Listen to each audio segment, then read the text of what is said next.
Halo semuanya, Assalamualaikum warahmatullahi wabarakatuh. Saya Norma Fitriani, salah satu mahasiswi semester 1 di Prodi Ekonomi Syariah. Pada kesempatan video kali ini, saya akan mencoba untuk membahas salah satu topik penting dalam pengantar ilmu manajemen, yaitu manajemen motivasi. Nah, dalam sebuah organisasi, baik perusahaan, lembaga pendidikan, maupun organisasi sosial gitu kan, motivasi itu menjadi faktor utama yang menentukan kinerja manusia di dalamnya. Karena tanpa motivasi gitu ya, sumber daya manusia yang cerdas, berpengalaman, sekalipun gitu ya, tidak akan mampu bekerja secara optimal. Nah, dalam praktiknya banyak organisasi yang gagal itu bukan karena kekurangan modal atau juga teknologi nih, tapi karena tidak mampu mengelola manusianya atau sumber dayanya gitu ya. Karyawan mungkin datang tepat waktu, tapi bekerja tanpa rasa semangat gitu ya.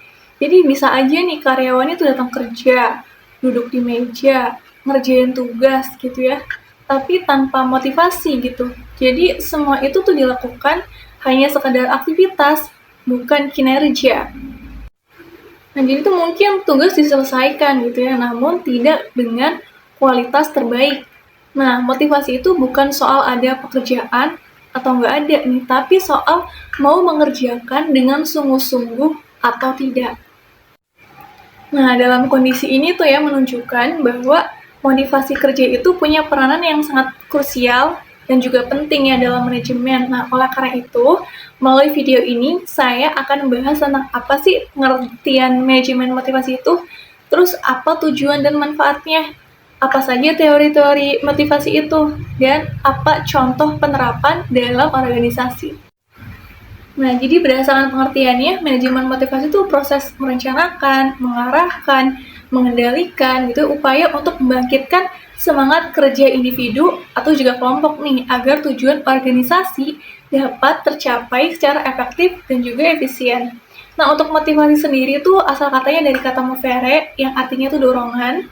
Artinya motivasi itu merupakan kekuatan internal maupun eksternal yang mendorong seseorang untuk bertindak gitu. Nah, dalam konteks manajemen, motivasi tuh nggak cuma tentang memberi gaji gitu ya, tapi juga gimana untuk menciptakan lingkungan kerja yang mendukung, kemudian juga memberikan penghargaan, dan juga gimana caranya untuk membangun rasa memiliki terhadap organisasi. Nah, selanjutnya apa sih tujuan dan manfaat manajemen motivasi? Untuk tujuan utama manajemen motivasi itu meningkatkan kinerja dan kepuasan kerja karyawan. Nah, kalau manfaatnya diantaranya itu meningkatkan produktivitas kerja karena karyawan bekerja dengan semangat gitu ya. Karena tentunya beda ya orang termotivasi dengan yang enggak termotivasi gitu ya. Kalau orang termotivasi kan kerjanya bisa lebih fokus, bisa lebih bertanggung jawab, hasilnya juga bisa lebih konsisten gitu ya. Kemudian manfaat selanjutnya ada juga menurunkan tingkat absensi dan turnover gitu. Karena karyawan merasa dihargai gitu kan. Jadi penyebab orang resign itu kan nggak cuma karena soal gaji, tapi bisa juga karena merasa tidak dihargai, merasa nggak didengar, kemudian juga merasa nggak berkembang gitu.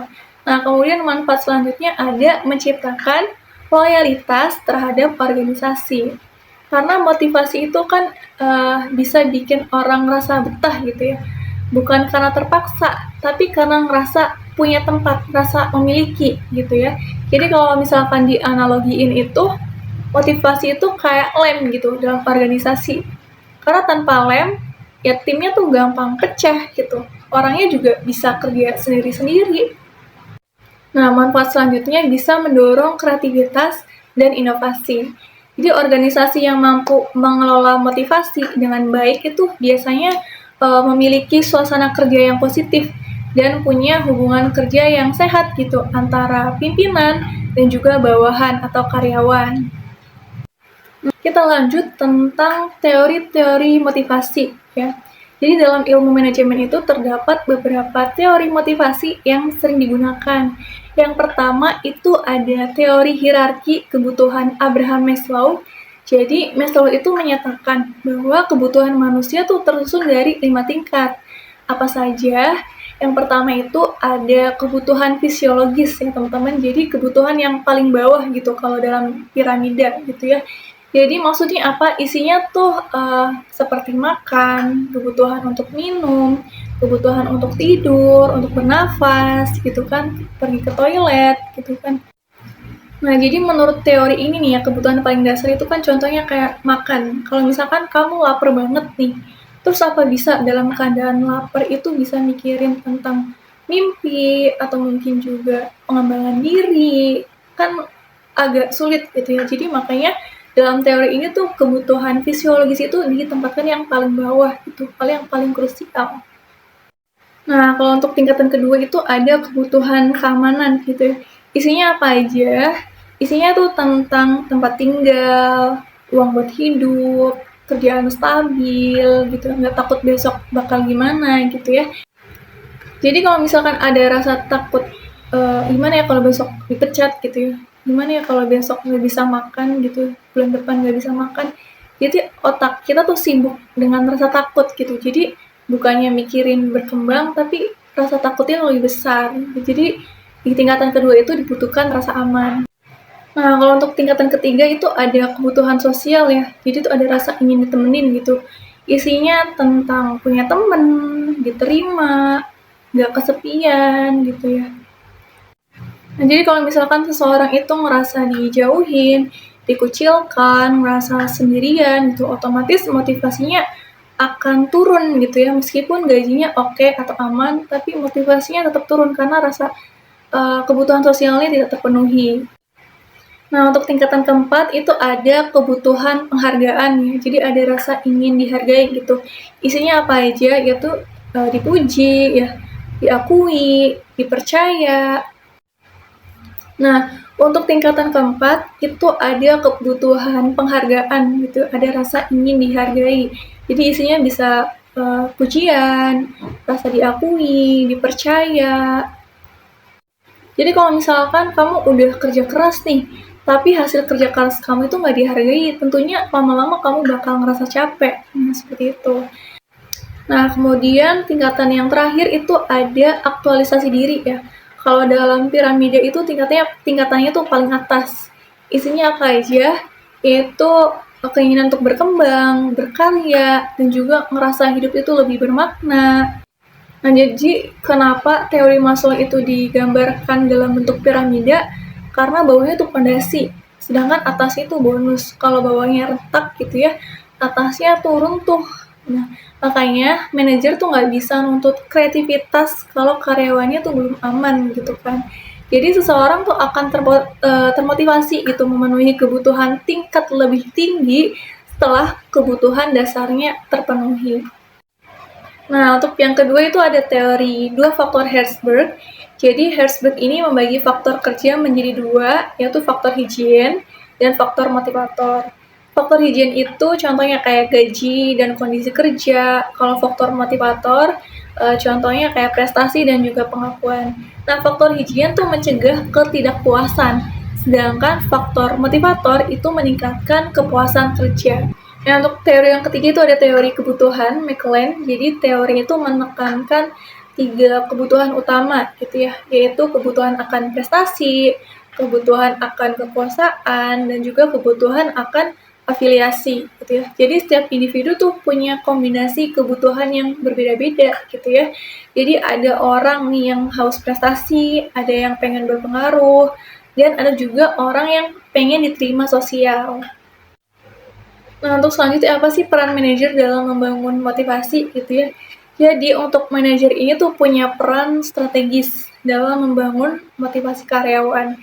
Untuk peran pentingnya apa aja? Contohnya itu kayak memberikan arahan yang jelas, menjadi teladan dalam bekerja gitu ya, karena orang kan lebih nurut contoh gitu ya daripada omongan. Nah, kemudian juga manajer tuh mampu memberikan umpan balik yang konstruktif gitu, memberi feedback gitu ya, bukan cuma nyalahin nih, tapi ngasih arahan dan juga perbaikan gitu. Selain itu juga bersikap adil dalam memberikan penghargaan dan juga sanksi.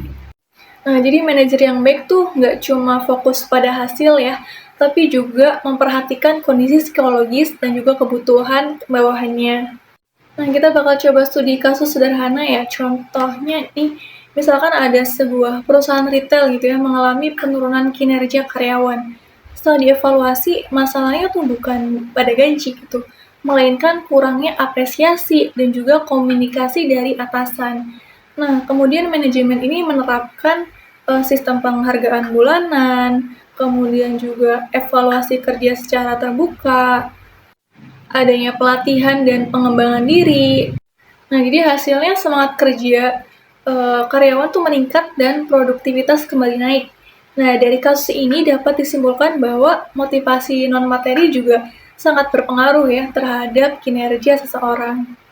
Nah, sebagai penutup dapat disimpulkan bahwa manajemen motivasi itu merupakan elemen penting gitu ya dalam keberhasilan organisasi. Dengan memahami kebutuhan manusia dan menerapkan strategi motivasi yang tepat, organisasi dapat mencapai tujuannya secara optimal. Nah, itu kurang lebihnya penjelasan dari saya mengenai manajemen motivasi. Terima kasih sudah menonton, semoga videonya bermanfaat. Saya pamit undur diri. Wassalamualaikum warahmatullahi wabarakatuh.